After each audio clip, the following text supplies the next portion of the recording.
Welcome back sa ating second service para sa ating mga umattend na kaninang umaga. At welcome sa ating mga kasama ngayon para sa ating second service. Praise the Lord.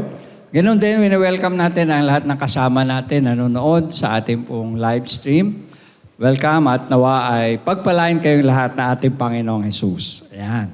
So sa umagang ito, we are thankful to the Lord na tinipon niya tayo muli, sama-sama sa pagsamba sa Kanya. Amen?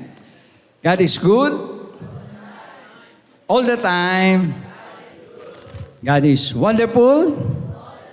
And all the time. Pwede pa palapakan natin si Lord. Amen. God is good and God is wonderful to us all. Hallelujah. Hallelujah. So ngayon po ay pang ilang Sunday na tayo ngayon. Pangatlo na. Ayan. So, napakabilis ng panahon. It is third Sunday na. At malapit na matapos yung July. Next Sunday, last Sunday na. At salamat sa Panginoon sa patuloy niyang pag-iingat sa atin. Sa patuloy niya na gabay at panguna sa lahat sa atin. Amen po ba? Ayan. So, sa umagang ito, ating ihanda ang ating mga puso para naman sa pakikinig ng kanyang salita. Ayan. So, handa na ba kayo? Ayan. Ang ating pong topic today is about the Bible.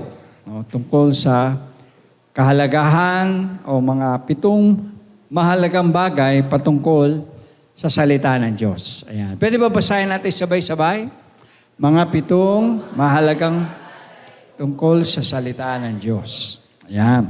So bago tayo magpatuloy, tayo po'y dumako sa panalangin. Let's all bow down our heads and let us pray. Heavenly Father, we thank you, Lord, na sa umagang ito ay muli tinipon mo ang bawat isa sa amin upang ikaw, O Diyos, ay katagpuin, ikaw ay purihin at sambahin. At sa dakong ito, Diyos, walang ibang pangalang itinataas kundi ang pangalan mo, Panginoong Jesus. Ikaw ay aming tinadakila, pinapasalamatan, pinupurit, sinasamba. Nawa ang iyong presensya, ang iyong banal na Espiritu, ang siya manguna sa amin, sa pakikinig at pag-aaral ng iyong salita. Aming dalangin na ang pangalan mo may taas, ikaw ay maluwalhati, ikaw, O Diyos, ay masamba sa umagang ito. Maingat po, binabalik namin sa iyo, Diyos, ang lahat ng papuri, parangal at pagsamba sa matamis na pangalan ng Panginoong Jesus. Ang lahat po'y magsabi na Amen and Amen.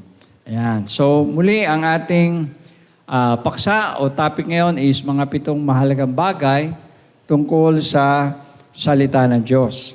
Ayan. 7 bagay lang po. Mga 7 mahalagang bagay lang yung ating titingnan. Pero alam nyo, pagka pinag-aralan natin ang salita ng Diyos, napakarami ang pwede natin maging benepisyo o maging blessing sa atin na dulot o hatid ng salita ng Panginoon. Naniniwala ba kayo na ang salita ng Diyos ay mahalaga sa buhay ng tao?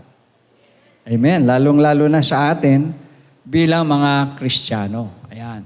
So, especially sa ating time ngayon, kung napansin nyo, marami na po ang nangangaral ngayon ng salita ng Diyos sa TV, sa radio, sa podcast, sa internet, no? At makikita natin na halos lahat ng nangangaral ay salita ng Diyos ang kanilang binabahagi.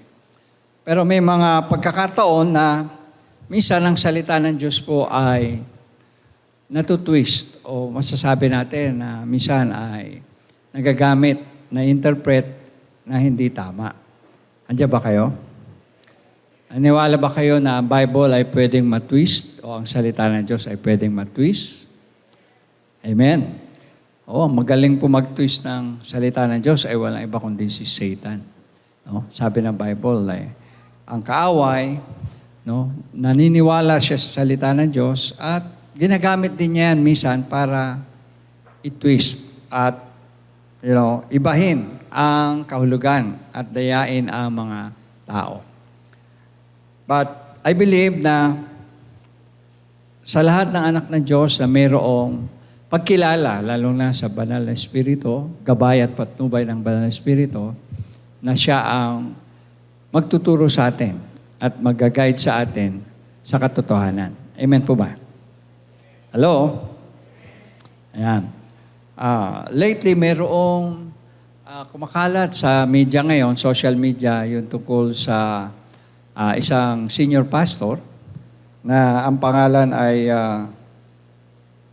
Rolando Garcia. No? Sino po nakapanood nung kanyang video? Ayan. So, sabi niya ganon, siya po ay isang senior pastor ng Awakening Church. At sabi ngayon, siya rin yung may-ari ng Big Bro coffee shop yata yun. At meron po siyang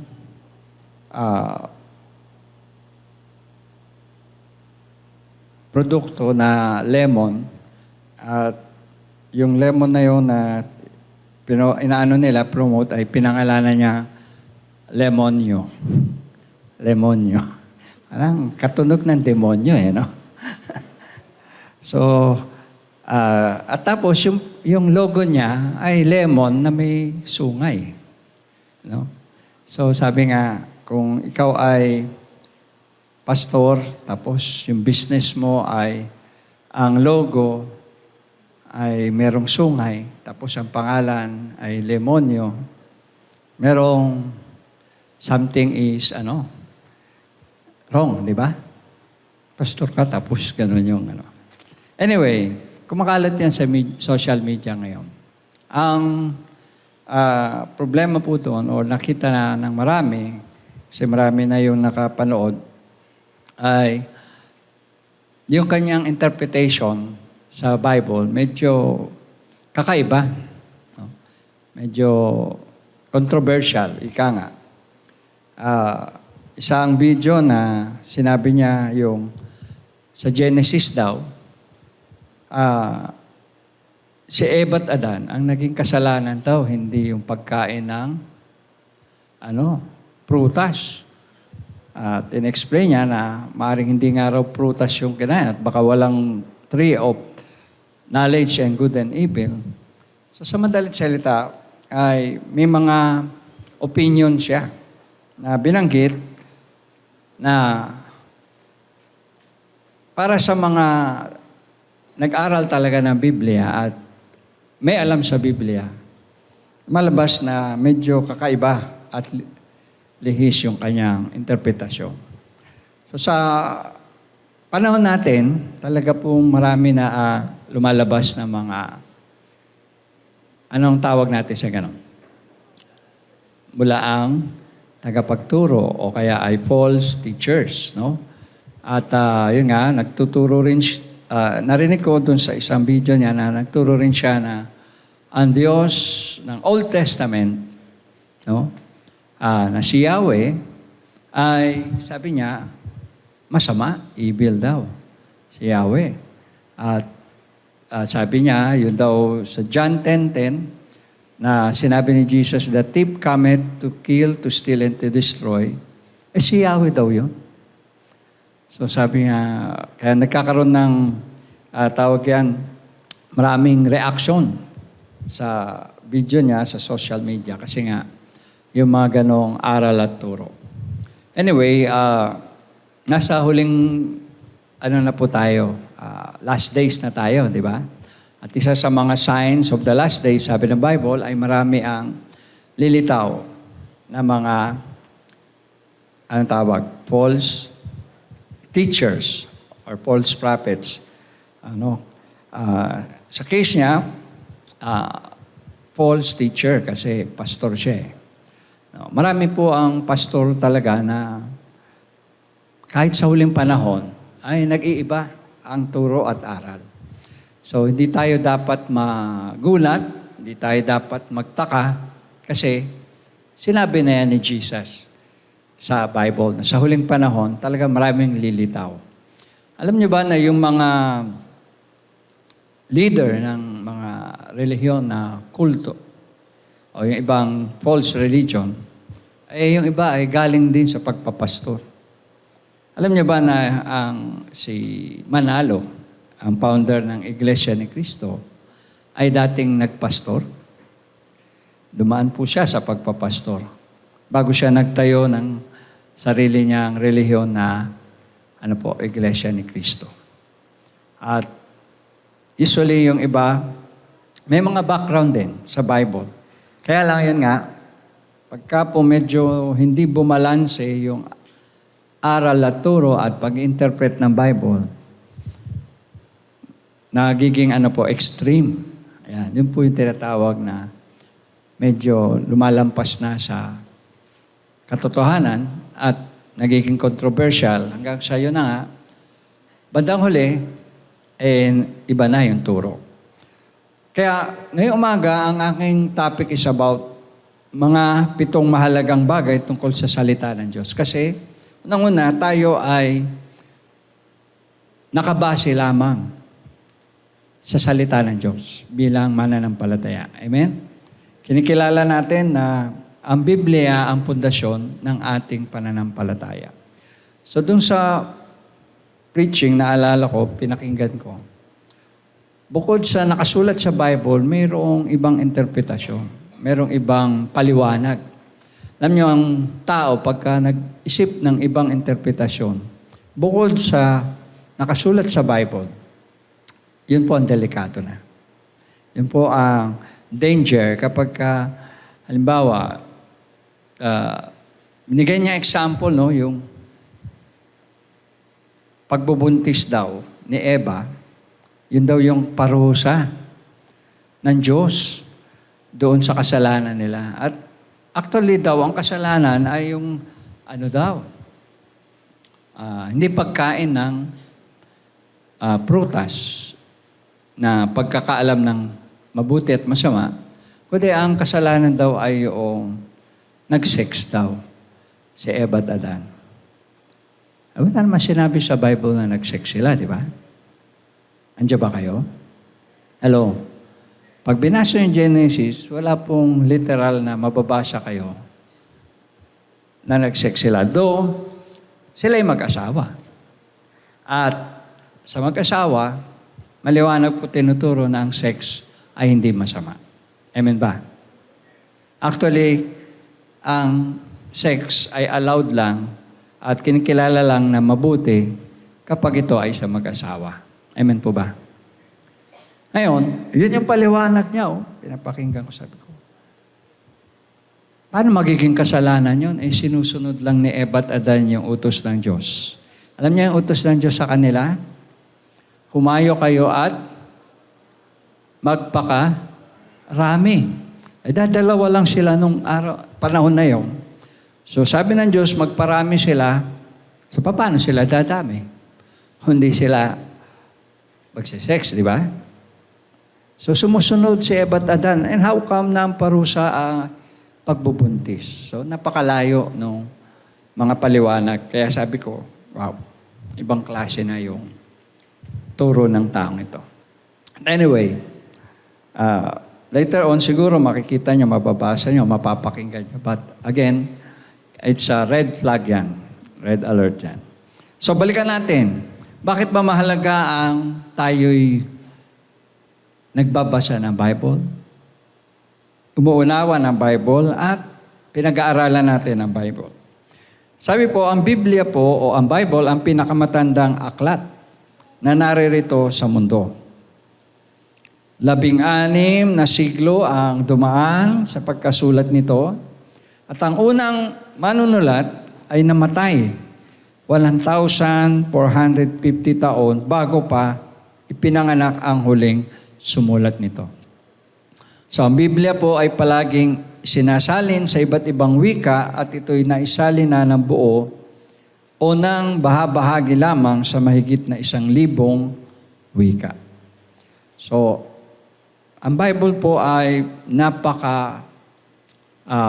sabi natin, kakaiba sa lahat na aklat. No? Nandito na siya, pinakamatanda halos siya na aklat sa lahat eh. At yung author niya, iba-iba. Hindi magkakasabay na sumulat, pero ang sentro o central theme ng Bible ay iisa lang at pare-pareho. Hindi sila magkakasabay, hindi sila magkakakilala, hindi rin sila batch, ika nga, pero ang kanila mga sinulat ay pare-pareho. Why? Because sila po'y kinasihan ng banal na Espiritu. Ang Espiritong nanguna sa kanila at nagturo ay isang Espiritu at yun ay ang Espiritu ng Diyos. Amen po ba? Kaya tayo kumikilala na ang Bible ay wala pong contradiction sa isa't isa. Ang Bible din ay walang error. Andiyan ba kayo? Pero pag in-interpret na yan ng tao, doon na nagkakaroon ng error. Kasi iba-iba ang paniniwala ng tao, iba-iba ang pag-iisip ng tao. Andiyan ba kayo? For example, yung sinasabi ko sa inyo ngayon, tinuturo ko, hindi lahat pare-pareho ang intindi nyo. No? Magkakaroon kayo ng iba-ibang interpretasyon yan. So, ang Bible ganun din. Pag binasa natin, at hindi tayo ginabayan at pinatnubayan o tinuruan ng banal na Espiritu, kakaroon tayo ng ibang pangunawa, ibang interpretasyon.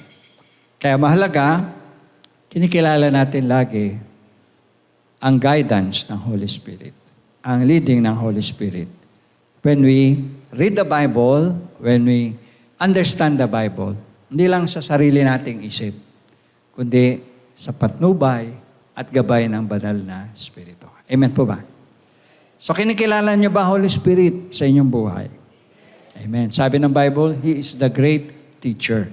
Siya ang dakilang tagapagturo sa atin. At lahat ng kanyang tinuturo ay katotohanan. So kapag tayo ay kumikilala sa banal na Espiritu, most likely, yung pangunawa natin sa Bible ay patnubay, may patnubay ng banal na Espiritu. Pero kung wala tayong pag-acknowledge sa Holy Spirit at nagtitiwala lang tayo sa talino natin, sa galing natin, sa kaalaman natin, yun po ang delikado sa lahat. No? So, tayo magpatuloy. Tingnan po natin. Una-una, next slide, sabi po, ano-ano yung, ang Biblia, ayan, dapat maliwanag yan. Ang Biblia ay kinikilala natin na ang salita ng Diyos. No, this is the Word of God. Ito ang written Word of God. No, ang Logos, ayan, tinatawag na Logos, no? Written Word of God. Ayan. So, tingnan natin, next slide. Sabi, ang mga 7 dahilan kung bakit pinapangaral ang salita ng Diyos. Basahin po natin sabay-sabay. Mga 7 dahilan. Ayan. Bakit nga ba pinapangaral ang salita ng Diyos? Doon po sa aklat ng Marcos 2:2, humarap sa karamihan si Jesus at gumawa ng isang napakalaking pagpapasya. Ano po yun? Yun ay ang ipangaral ang salita ng Diyos. Tayo po lahat ay isinugo upang ipangaral hindi lang ang tungkol sa bagong iglesia o sa bagong church, kundi ang tungkol din kay Kristo gaya ng pinapahayag ng Biblia. Okay?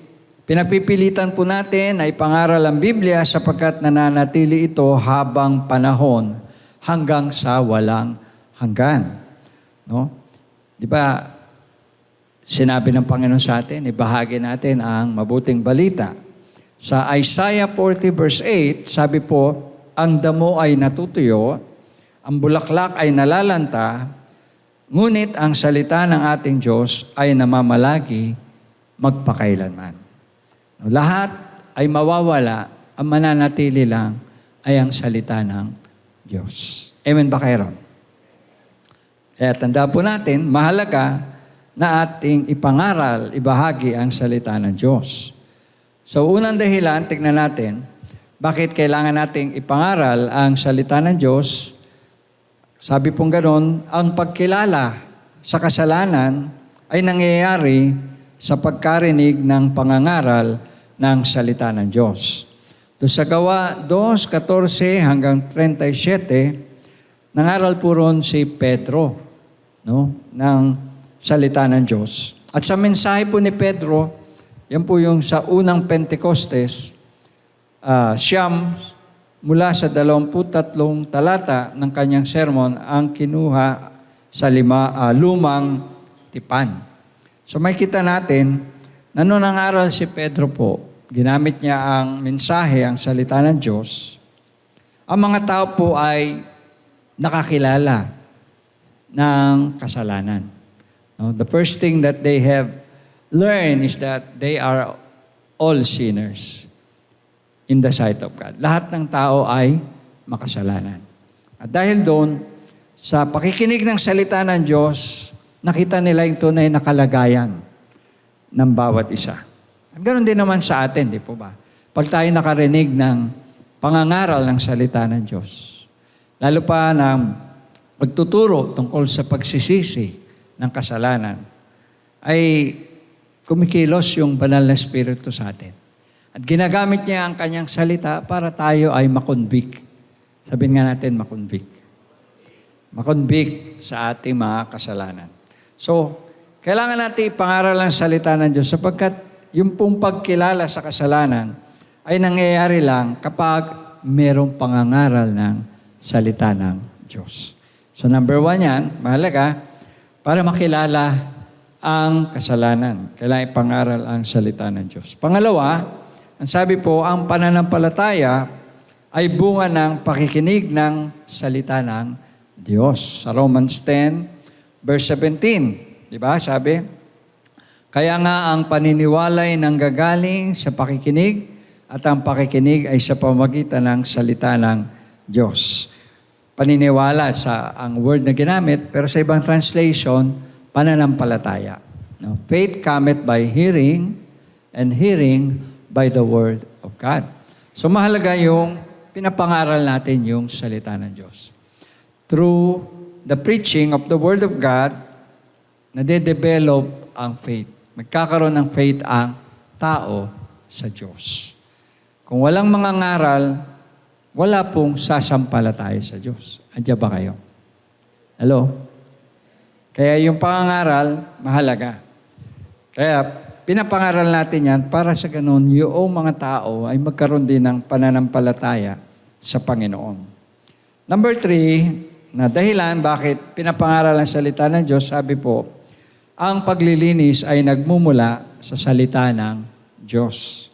Sa 2 Corinthians 7:1, sabi po, yamang taglay natin ang mga pangakong ito, mga minamahal, ay magsipaglinis tayo sa lahat ng karumihan ng laman at ng Espiritu. Napasakdalin ang kabanalan sa takot ng Diyos. Ang mga pangako po ay ang mga salita ng Diyos. Amen ba kayo ron? Ang salita po ng Diyos daw ay, anong ginagawa? Naglilinis. Sabi niyo, naglilinis. Ayan. Para siyang tubig na naglilinis sa ating mga kasalanan. Salita ng Diyos, it washes our sins away, no? Sabi diyan, yaman taglay natin ang mga pangakong ito. Yung salita ng Diyos ay punong-puno ng mga pangako ng Panginoon. Kaya kapag ating binabasa ito, pinapangaral at sinasapamuhay, sabing ganon, tayo ay nalilinis sa ating mga karumihan, kasalanan. At dahil doon, sabing ganon, napapasakdal natin ang ating buhay sa kabanalan at sa takot ng Diyos. Sino po may takot sa Diyos? Amen. You know, yung teaching na si Yahweh daw ay masama, yung teaching na si Yahweh daw yung magnanakaw, pumapatay, at sinungaling, di ba nakakatakot? Ano yun? Ituro. No? Imagine mo si Yahweh, ang pangalan ng Diyos sa Bible, sa Old Testament.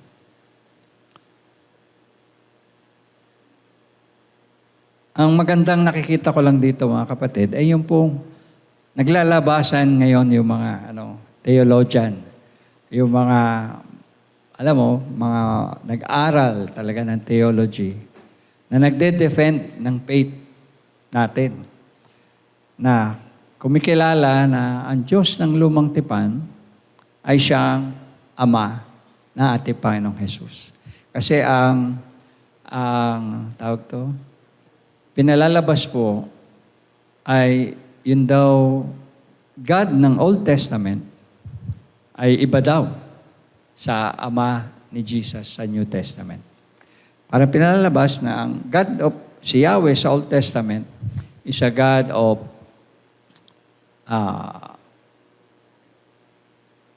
parang murderer siya, pumapatay, no? At naninira. Samantalang si Jesus at ang Ama niya ay God of love. Sabi ko, hindi kaya naisip ng taong to na ang Diyos sa lumang tipan, kaya po siya nagbibigay na, or mayroon tayong nababasa, may namamatay kasi may pinaparusahan siya. Ibig sabihin, may mga namamatay, kagaya yung sa flood, time ni Noah, it's a judgment of God. Pag sinabing judgment of God, ibig sabihin hindi masama ang Diyos, kundi makatwira ng Diyos. Ginagawa lang niya yung dapat. No? Kasi, for example, sa atin, magulang, sa lahat ba ng panahon na ang magulang ay laging mabait? Laging maganda yung pinapakita sa anak? Ang magulang ba hindi nagagalit? Nagagalit din, di ba? Kapag ang anak ay mayroong nagawang mali. Same as with the God in the Bible. Na hindi niya kinukonsinte yung mali. At lalo na yung kasalanan. Kaya pagka nabasa mo sa Bible, sa Old Testament, pinaparusahan yung Israelites at to the point, minsan namamatay ang mga tao. That is the discipline of God. And we believe na yung discipline of God is also a sign of love. Di ba? Sabi sa Hebrews mahal tayo ng Diyos, kaya tayo dinidisiplina ng Diyos. Tama po ba? Kasi kung mahal mo ang isang anak o ang isang tao, pag alam mo mapapahamak siya, tatamain mo siya, iko-correct mo siya. Pero kung wala kang pakialam, pababayaan mo siya. Pero ang Diyos sa Old Testament, I believe nagpapaalala siya, nagwa-warning siya. At kapag matigas talaga yung ulo ng mga Israelites o ng mga tao, like for example, dun sa Great Flood, walang lumapit sa Diyos. Walang nanampalataya. Si Noah lang di ba? So, ano gagawin ng Diyos? Parurusahan talaga ang sangkatauhan. Sa time ng Tower of Babel, ganun din. Hindi mo masasabing iba ang Diyos sa Old Testament at iba ang Diyos sa New Testament. That is heresy. Anyway, that's my personal belief, no, as your pastor. Naniwala ko na ang Diyos natin sa lumang tipan na Ama na si Yahweh at ang Diyos na Ama ni Jesus sa New Testament is the same God. Amen po ba? Hello? Okay, let's continue. Sabi kanya, number 4, ang katiyakan ay mula sa salita ng Diyos. Ayan, sa 1 John 5:13, sabi, ang mga bagay na ito ay sinulat ko sa inyo upang inyong malaman na kayo'y mayroong buhay na walang hanggan. So yung katiyakan ng kaligtasan, na tayo mayroong eternal life, buhay na walang hanggan, ay saan daw po matatagpuan? Sa salita ng Diyos. So kung mayroong kaligtasan sa salita ng Diyos, ito ay dapat nga nating ipangaral. Kasi marami pa ang hindi ligtas. At nasa panahon natin ngayon, maliwanag po nakikita natin, na kahit na yung ligtas na, yung nakakilala na sa katotohanan, pwede pang malihis, pwede pang maligaw, pwede pang mag-iba ng pananampalataya. Kaya sabi mo sa iyong katabi, kapatid, ingat tayo sa ating pananampalataya. Amen? Kasi hindi ho garantiya na matagal na tayong Kristiyano. Paano kung bigla tayong naniwala doon sa mga ganoong turo at mga ganoong aral? Yeah? Tandaan po natin, mas marami ang naniniwala sa false teachers. Kaya kita nyo, ang mga kulto, ang mga religion na lumihis sa katotohanan, mas marami sila compared sa mga true believers in Christ. Kaya, yun po yung ating pag-iingat sa ating panahon ngayon. Hindi lang sapat na tayo ay Kristiyano, kundi dapat sinasaliksik natin, inaaral natin mabuti ang salita ng Diyos. At dito makikita natin, ang katiyakan po na ating kaligtasan ay nasa salita ng Diyos. Number 5, mula rin sa salita ng Diyos ang kaaliwan. Sabi natin kaaliwan. Ano po yan? Yung comfort, no? Kaaliwan. Sa 1 Thessalonians 4:8, sabi, kaya nga't mag-aliwan kayo sa isa't isa ng mga salitang ito. Ano po yon? Yung salita na nakasulat sa Biblia. No? Kasi pag may time na, natatakot tayo, may time na mabigat yung problema natin, ang salita ng Diyos ang pwedeng magbigay ng kaaliwan sa atin. Pag halimbawa tayo ay naguguluhan, salita ng Diyos ang magbibigay ng kaliwanagan sa atin. Amen po ba? Hello? Number, 6, sabi, mula rin sa salita ng Diyos ang, katotohanan. Sabi nyo, katotohanan. Okay, Gawa 17, 11, sabi, ngayon, lalong naging mararangal ang mga taong ito kaysa sa mga taga-Tesalonika, sapagkat tinanggap nila ang salita ng buong pagsisikap at sinisiyasat sa araw-araw ang mga kasulatan, kung tunay nga ang mga bagay na ito. Ayan. So ang katotohanan po ay matatagpuan daw saan? Sa salita ng Diyos. No?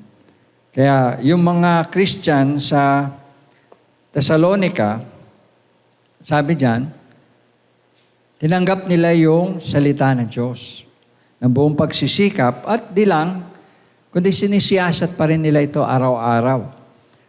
Maybe through their devotion every day. Nagde-devotion ba kayo every day? Hello? Babasa ba kayo? Sabi mo sa iyong katabi, read your Bible and pray every day. Yan po sa Sunday school, pero yan ay dapat sa ating lahat. Read your Bible and pray every day. Sapagkat doon matatagpuan ang katotohanan. Katotohanan. The truth shall set you free. Sabi nga ng Bible, di ba? Then number 7, ang muling kapanganakan ay mula sa salita ng Diyos. 1 Peter 1:23, yamang ipinanganak kayong muli, hindi sa binhing nasisira, kundi sa walang kasiraan, sa pamagitan ng salita ng Diyos. So, ang tao ay naboborn again sa pamagitan ng salita ng Diyos. So, importante ba na ipangaral ang salita ng Diyos? Importante. Kasi through the Bible, through the Word of God, sa salita ng Diyos, makakakilala ang tao sa ating Panginoon. At siya ay maliligtas, no? Next, number 2, 7 kadahilanan sa hindi pagbabasa ng Biblia. Ito, tingnan natin kung ano-ano ba yung dahilan? Bakit ang tao minsan ay hindi nagbabasa ng Bible? Number 1, ang sabi ay mangmang sa katotohanan ng Biblia. Minsan, yung tao, pagka walang alam sa Bible, walang interes, walang, sabi dyan, no? Walang alam sa kayarian at mga nilalaman nito. Ibang totally ignorant pagdating sa Bible. Hindi mo talaga maasahan na magbabasa siya. Hello? Sino sa inyo nakaalala nung time na hindi pa kayo nagbabasa ng Bible? At yung time na inintroduce sa inyo yung pagbabasa ng Bible. Meron ba? Baka naman hanggang ngayon, di pa rin kayo nagbabasa. Kailangan, i-introduce natin uli sa inyo ang Bible para basahin nyo na. Ayan, no? Iba ang pakiramdam kapag hindi ka nagbabasa ng Bible. Sa pakiramdam kapag ka nagbabasa ka na ng Bible. Amen ba kayo ron? Nakita nyo ba ang diferensya, ang pagkakaiba? No? Ako, naalala ko, kapag hindi ako nakapagbasa ng Bible, parang iba yung takbo ng araw sa akin. Parang may kulang. Andiyan ba kayo? Parang hindi kompleto. Pero kapag nagbasa ka ng Bible, inuna mong Panginoon at ang kanyang salita. Parang smooth yung araw mo. Kahit na harap ka sa problema, parang magaan. Andiyan ba kayo? Kaya mahalaga yung binabasa natin ng Bible. Kaya kung ikaw nga, sabi po, ay wala pang alam sa Bible, natural, hindi ka nagbabasa ng Bible. Mangmang sa katotohanan ng Biblia. Number 2, anong kadahilanan? Bakit hindi nagbabasa ng Bible? Ang sabi, basahin nga natin, busog na ang kaluluwa. Busog na sa mga bagay tungkol sa maaring politika o sa maaring mga bagay sa internet. Di ba? Sa balita lang. Sa entertainment. No? Sa internet. Abe, ilang oras ba nauubos natin pagka sa mga bagay na yan? Di ba? Pero pagdating sa pagbabasa ng Biblia, minsan 5 minutes, nahahabaan na tayo. Minsan 3 minutes, mahaba na yung devotion natin. 3 minutes. Kaya minsan hindi nagbabasa ng Bible kasi nga iba yung hanap ng kaluluwa natin. Mga bagay sa paligid, mga bagay sa politika, balita, o maaari yung mga nai-scroll natin, nababrowse natin sa internet, ay doon pa lang, boost na yung oras natin. Kaya wala na tayong panahon magbasa. Pangatlong dahilan, bakit hindi nakakapagbasa ng Bible, is minsan, may sakit. Sabi niyo, may sakit. Okay, pag may sakit, no, ito yung ang di mabuting kalagayan ng kaluluwa dahil sa kasalanan ay hindi po nagnanais na magbasa ng salita ng Diyos. Totoo po yan, pag may sakit kayo o hindi okay pakiramdam nyo, may time, tinatamad kayo magbasa ng Bible. Amen ba? Hello? Kasi nga, iba yung pakiramdam. Mahina yung physical, pati spiritual, apektado. Connected po yan eh. Pag kayo may sakit sa physical, apektado ang spiritual nyo. Pag kayo lalo ay may sakit sa spiritual, mas lalo malaki ang epekto niyan sa physical. Kaya, normally, yung mga tao may sakit, whether physical or spiritual, ay, hindi nakakapagbasa ng Bible. Number 4, basahin natin, ano sabi? Wala ng gana. Pag wala kang gana, magbabasa ka ba? Hindi. Maring busog ka na sa mga bagay ng sanlibutan o mga bagay na walang halaga. Gaya ng sabi ko sa inyo kanina, marami tayong isang pinagkakaabalahan. Gawin, basahin, panoorin, puntahan. Marami tayong activities minsan sa isang araw, sa isang linggo. Pero pagdating sa salita ng Diyos, nawawala na tayo ng gana. Hello, andiyan ba kayo? Andito pa ba kayo? May gana pa ba kayo? Yun yung tanong, no? May gana ba tayo magbasa? May gana ba tayo makinig? Pag yun ang nawala, patay tayo. Wala tayong spiritual na lakas nun. What else?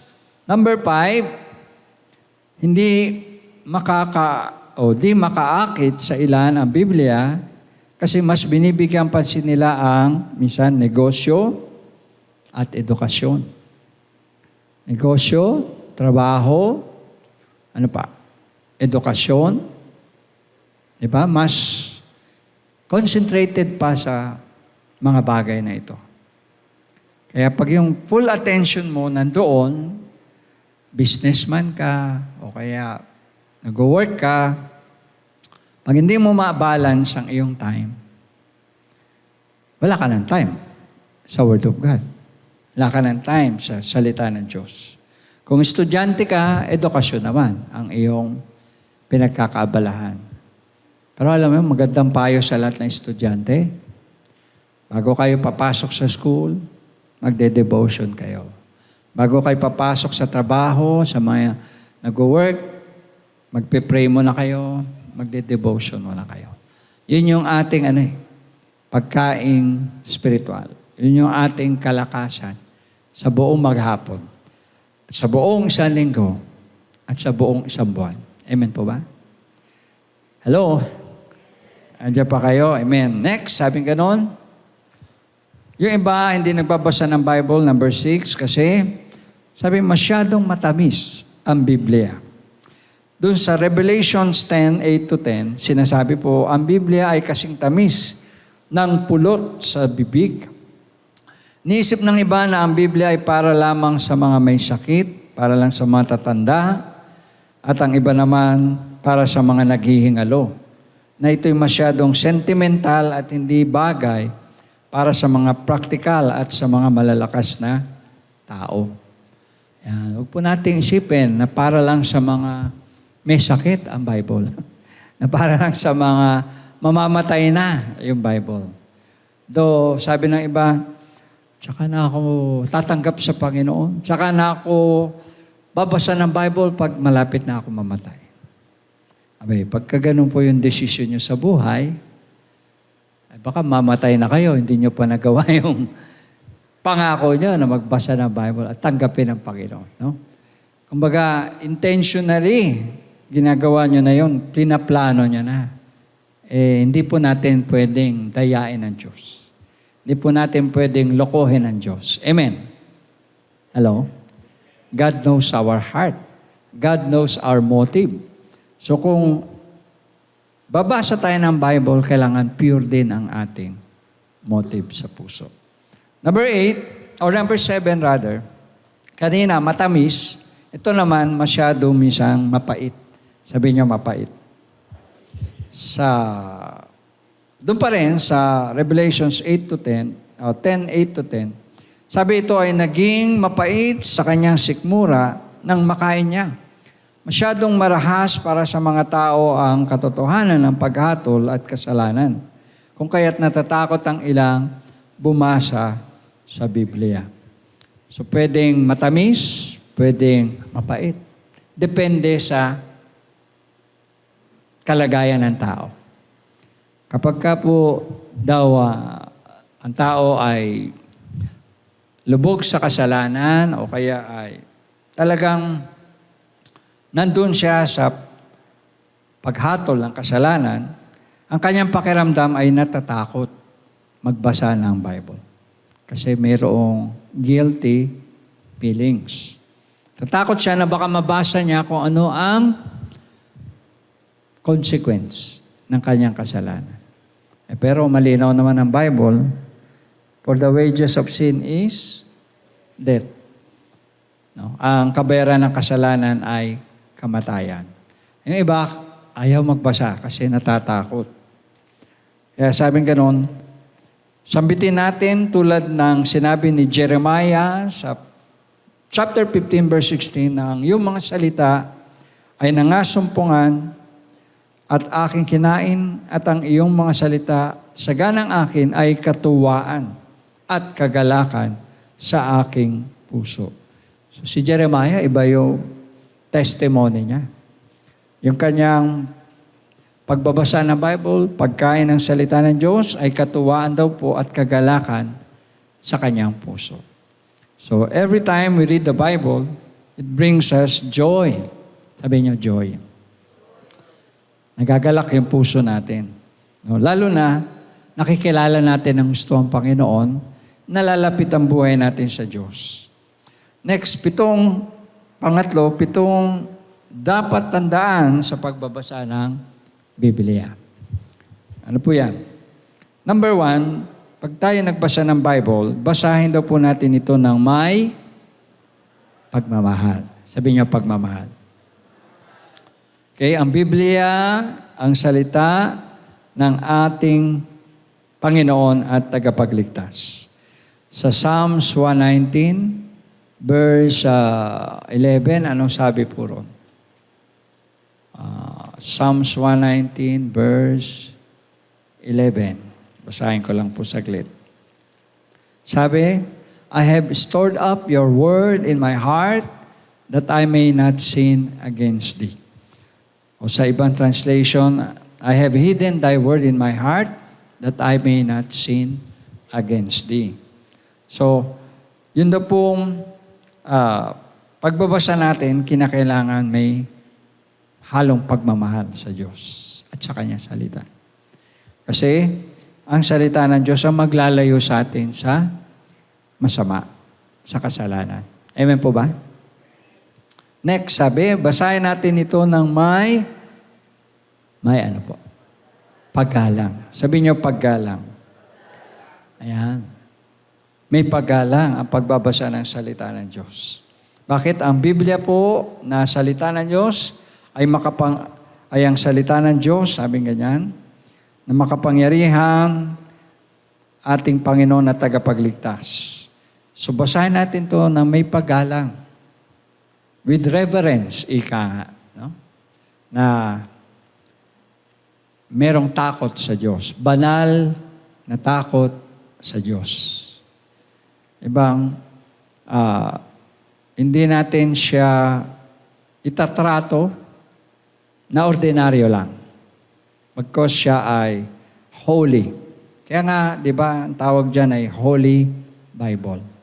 Tama po ba? Holy Scriptures. So, basahin natin siya na mayroong paggalang. Number 3, basahin natin ang Bible ng mayroong tulad ng isang panalangin. Basahin natin ito tulad ng isang panalangin. Kasi ang Biblia po ang mensahe ng Diyos sa atin at sa ating puso at sa ating buhay. So let us read it prayerfully. May galang, may panalangin, mayroong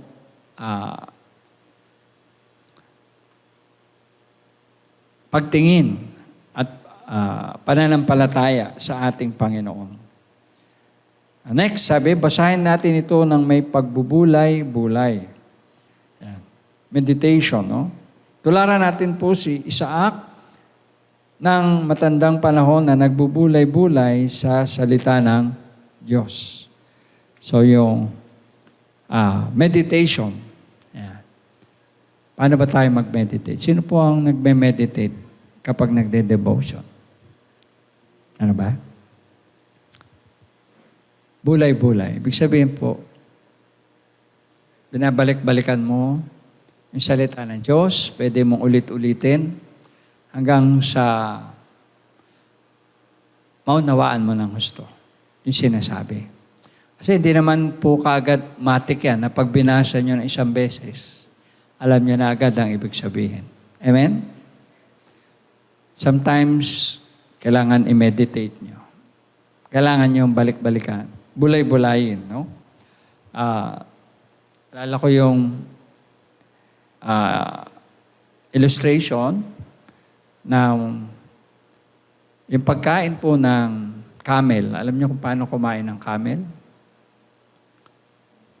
Pagkain,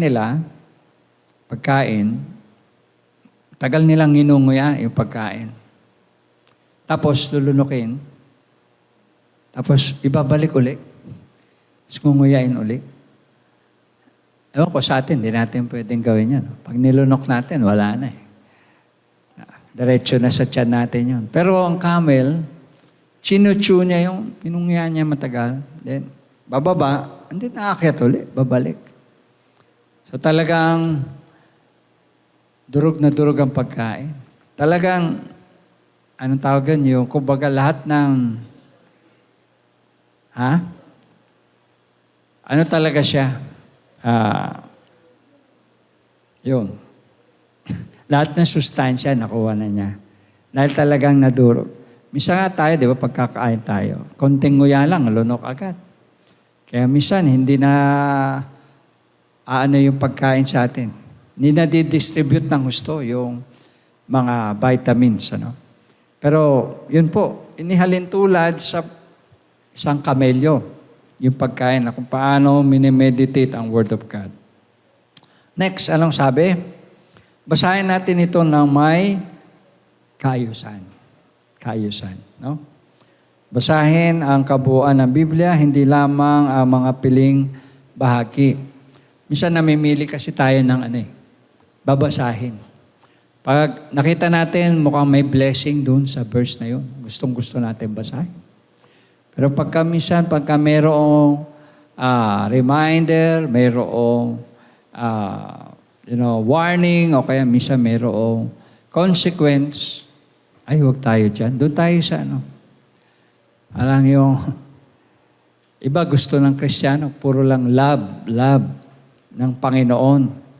Ayaw ng discipline, ayaw ng judgment ng Diyos. Parang yung sinuturo ko sa inyo kanina na mangangaral.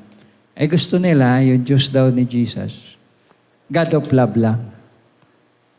Kaya yung God sa Old Testament, ayaw nilang kilalanin na God na Bible. No? Dualism, ang tawag po riyan. At yun nga, pagkilala sa dalawang Diyos sa lumang tipan. But, hindi natin po yun ina-acknowledge. Next, sabing ganoon, basahin natin ang Bible na may matibay na pagpapasya. No? Sabihin natin sa ating sarili, susundin ko ang tinuturo ng aking Ama sa kanyang aklat, sa salita ng Diyos. Meron tayong pagsunod dapat. Merong desisyon na i-apply ang salita ng Diyos. Kasi sayang, yung binasa natin, hindi naman natin in-apply. Marami pong iba na magaling sa memorization, pero mahina sa application. Kailangan both yan memorization and application. They must go hand in hand. May alam ka sa Bible, kahit konti lang, pero at least, nai-apply mo. Di po ba? Hindi yung marami kang alam, pero sa dami ng alam mo, hindi mo lahat nai-apply.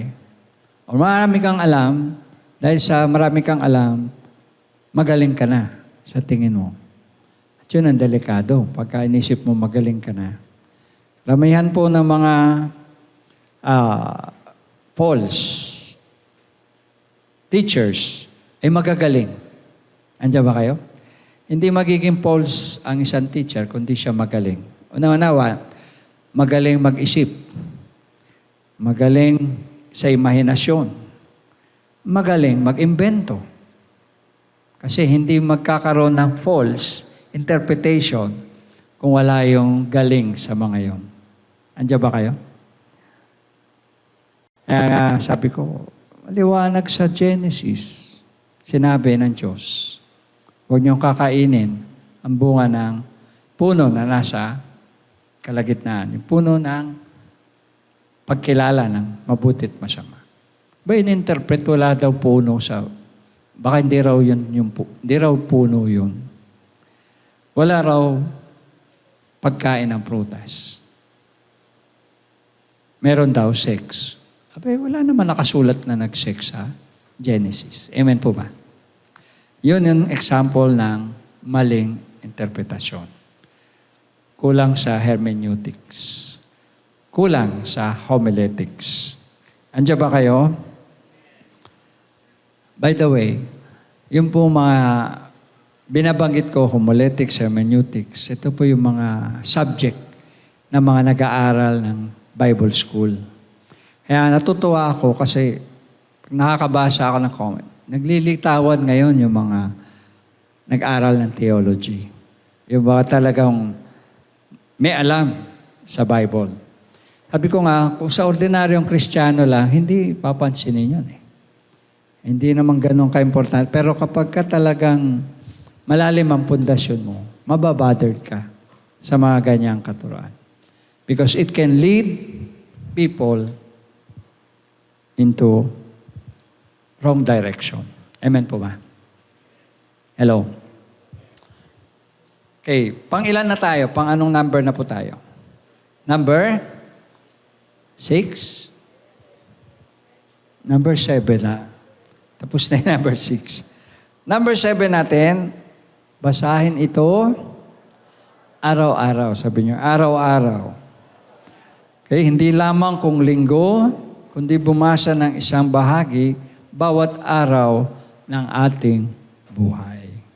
So basa tayo every day. Read your Bible and pray every day. Araw-araw basahin po natin.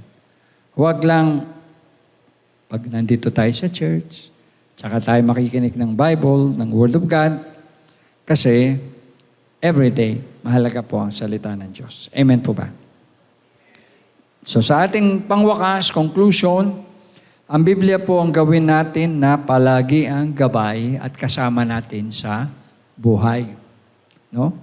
Kasi ang Biblia, ang salita ng Diyos, at karapat-dapat lamang po na ito ay paniwalaan. Amen po ba? Maniwala tayo sa Bible, hindi sa salita ng pastor, hindi sa pangangaral ng mga tumatayo dito. Pag ang salita po namin ay lumihis na sa Bible o ang tinuturo namin ay wala na sa interpretasyon ng Bible, mag-ano na po kayo, ma-alarma na kayo. No? Pero hanggat ang tinuturo namin ay nasa Bible at tamang interpretasyon lang, okay lang tayo. Amen? Patuloy po tayo. Pero kapag ka mayroong maling turo, kailangan po natin yun ay ituwid, i-correct. Kasi ang Bible din ang magko-correct sa maling aral. Amen po ba? So I hope we learn something this morning, the importance po ng Word of God, the Bible. Again, inuulit ko, ang pundasyon ng ating pananampalataya ay nandito po sa salita ng Diyos. Mahalaga yung tamang pag-aaral, pag-unawa, pag-interpret ng Bible. At yan ay makukuha po sa panalangin, sa paunguna, patnubay ng banal na Espiritu. Okay, magulat. Minsan may mga lilitaw pa na marami pang maling magtuturo sa ating panahon. Kasi yun po yung sabi sa Bible. In the last days, many will come false prophets, even Christ. No, yung false Christ. May mga lilitaw pang false Christ. But again, let us be vigilant in our faith sa Lord. Maging lagi po tayong handa, laging gising, laging mainit sa ating pananampalataya sa Panginoon. Tayo po yung mukot, tayo manalangin. Let's pray. Father God, we thank you, Lord, for your word. Thank you, O God, for your reminder, Lord, na ang salita mo, Diyos, ang nagbibigay sa amin ng katotohanan. Bibigay sa amin, O Diyos, ng kaaliwan. Bibigay din sa amin ng kaligtasan. Panginoon, sabi ng iyong salita, according to our faith, it shall be done unto us. Our faith, Lord, ay nilalagak namin sa iyong salita, sa Panginoong Hesukristo, sa Diyos Ama sa langit, at sa Diyos Espiritu Santo. Ito po ang aming pundasyon ng pananampalataya at wala nang iba, O Diyos. Sa iyo lamang kami nagtitiwala. Alam namin, sa gabay ng iyong Espiritu Santo, kami, O Diyos, ay iyong tuturo sa katotohanan. Kaya dalangin namin, O God, na sa panahon namin ngayon, Ikaw, O Diyos, ang humawak sa aming mga pananampalataya. Mo kaming hayaan, O God, na maakay ng mga maling katuruan. Huwag mong hayaan, O Diyos, na ang iyong mga anak ay madaya ng kaaway. Sa Bible, malinaw na sinasabi po na ang Diyos ng kadiliman ay ang diablong Satanas.